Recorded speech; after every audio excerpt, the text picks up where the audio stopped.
ഫൈസൽ, രാഹുൽ മാങ്കൂട്ടത്തിൽ ഇപ്പോഴും ഒഴിവിൽ കഴിയുന്ന സാഹചര്യമാണ് ഉള്ളത് എങ്കിലും ലൈംഗിക പീഡന പരാതിയിൽ കൂടുതൽ തെളിവുകൾ അടക്കം രാഹുൽ മാങ്കൂട്ടത്തിൽ കൈമാറിയിരിക്കുകയാണ്. ഏറ്റവും ശ്രദ്ധേയം ഡിജിറ്റൽ തെളിവുകളാണ് കോടതിയിൽ കൈമാറിയിരിക്കുന്നത് എന്നാണ്. കൂടുതൽ വിവരങ്ങൾ എങ്ങനെയാണ്?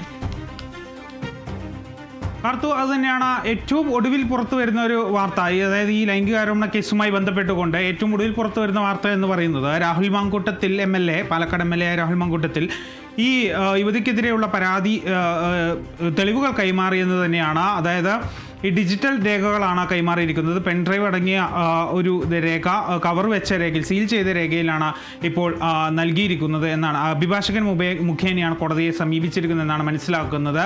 ഏതായാലും ഇതുമായി ബന്ധപ്പെട്ടുകൊണ്ടുള്ള ഒരു വാർത്തയാണ് ഇപ്പോൾ ഏറ്റവും ഒടുവിൽ പുറത്തു വന്നിരിക്കുന്നത്.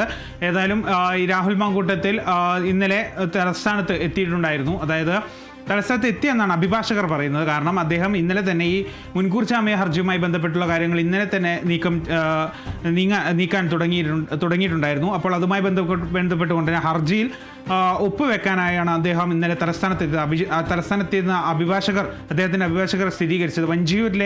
വഞ്ചിയൂരിലാണ് അദ്ദേഹം എത്തിയത്. അതിനുശേഷം അദ്ദേഹം മടങ്ങുകയും ചെയ്തു. ഇപ്പോഴും ഒളിവിലാണെന്നാണ് മനസ്സിലാക്കുന്നത്. ഏതായാലും പാലക്കാടാണോ അതോ തിരുവനന്തപുരത്ത് തന്നെയുണ്ടോ എന്നുള്ളൊരു കാര്യത്തിലും പത്തനംതിട്ടയിലാണോ എന്നുള്ള കാര്യത്തിലുമൊക്കെ ഇപ്പോഴും പോലീസ് അന്വേഷണം തുടരുകയാണ്. ഏതായാലും ഇന്നലെ തന്നെ ലുക്കൌട്ട് നോട്ടീസ് ഉൾപ്പെടെയുള്ള കാര്യങ്ങളൊക്കെ പുറപ്പെടുവിച്ചിട്ടുണ്ടായിരുന്നു. വിദേശത്ത് കടക്കാനുള്ള ഒരു സാധ്യത കൂടി മുന്നിൽ കണ്ടുകൊണ്ടാണ്. എന്നാൽ അത് അങ്ങനെ കടന്നിട്ടില്ല എന്നാണ് മനസ്സിലാക്കാൻ. കാരണം ഇന്നലെ രാത്രിയോടെയാണ് തിരുവനന്തപുരത്തെത്തിയത്. തിരുവനന്തപുരത്തെത്തി അദ്ദേഹത്തിന് മുൻകൂർ ജാമ്യാപേക്ഷയിൽ ഒപ്പിടുകയും ഒക്കെ ചെയ്യുന്നൊരു സാഹചര്യം ഉണ്ടായിരുന്നു. ഏതായാലും ഇതിൽ ഏറ്റവും പ്രധാനപ്പെട്ട കാര്യം എന്ന് പറയുന്നത് 3 മാസങ്ങൾക്ക് മുമ്പാണ് ആദ്യമായി ഇദ്ദേഹത്തിനെതിരെ ഒരു ആരോപണം വരുന്നത്. അതിനുശേഷം അദ്ദേഹം യൂത്ത് കോൺഗ്രസ് സംസ്ഥാന പ്രസിഡന്റ് സ്ഥാനമൊക്കെ രാജിവെക്കുന്ന ഒരു സാഹചര്യമൊക്കെ ഉണ്ടായിരുന്നു. അതിന് പിന്നാലെ അദ്ദേഹം വീണ്ടും പാലക്കാട് സജീവമായിരിക്കുന്ന ഒരു സമയത്താണ് വീണ്ടും അദ്ദേഹത്തിനെതിരെ ആരോപണം വരുന്നത്. ഏതായാലും ഈ ആരോപണത്തിന് തൊട്ടു പിന്നാലെയാണ് ഈ യുവതി, അതായത് ഈ പീഡിപ്പിക്കപ്പെട്ടു എന്ന് പറയപ്പെടുന്ന യുവതി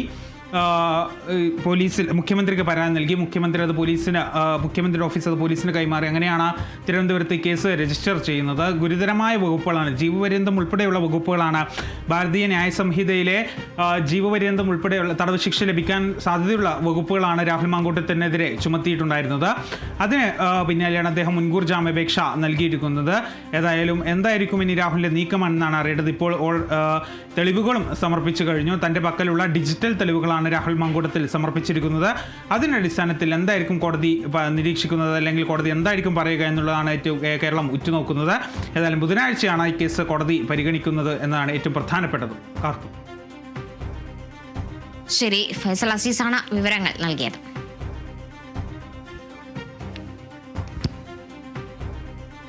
രാഹുൽ മാങ്കൂട്ടത്തിൽ MLA